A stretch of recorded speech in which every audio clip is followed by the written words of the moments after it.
जय श्री हरि विष्णु। ज्येष्ठ मास के कृष्ण पक्ष की एकादशी को अपरा एकादशी कहा जाता है। इसे अचला एकादशी भी कहते हैं। यह एकादशी यश, पुण्य और पापों के नाश की एकादशी मानी जाती है। इसके व्रत से मनुष्य के छोटे बड़े सभी पाप नष्ट हो जाते हैं और उसे लोक परलोक में सम्मान प्राप्त होता है। Today I recite a story. प्राचीन काल में महिष्मती नगरी में राजा महिध्वज राज्य करता था। वह पराक्रमी होने के साथ साथ अत्यंत अहंकारी भी था। अपने बल और वैभव के कारण वह साधु संतों का अपमान करता और धर्म की उपेक्षा करता था। एक दिन अपने ही अहंकार और अन्यायपूर्ण कार्यों के कारण राजा युद्ध में पराजित हुआ। राज्य छिन गया और वह अपमानित होकर वन में रहने लगा।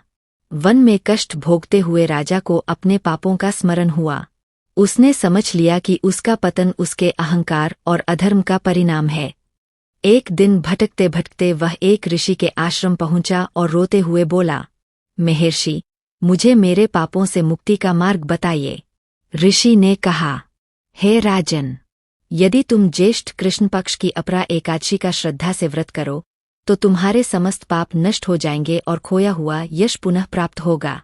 राजा महिध्वज ने पूर्ण नियम और श्रद्धा से अपरा एकादशी का व्रत किया।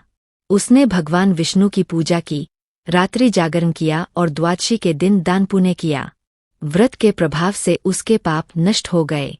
कुछ समय बाद उसे पुनः राज्य प्राप्त हुआ और इस बार वह धर्मपूर्वक शासन करने लगा। इस कथा से हमें यह शिक्षा मिलती है कि अपरा एकादशी यश और सम्मान लौटाती है। यह अहंकार और पापों का नाश करती है।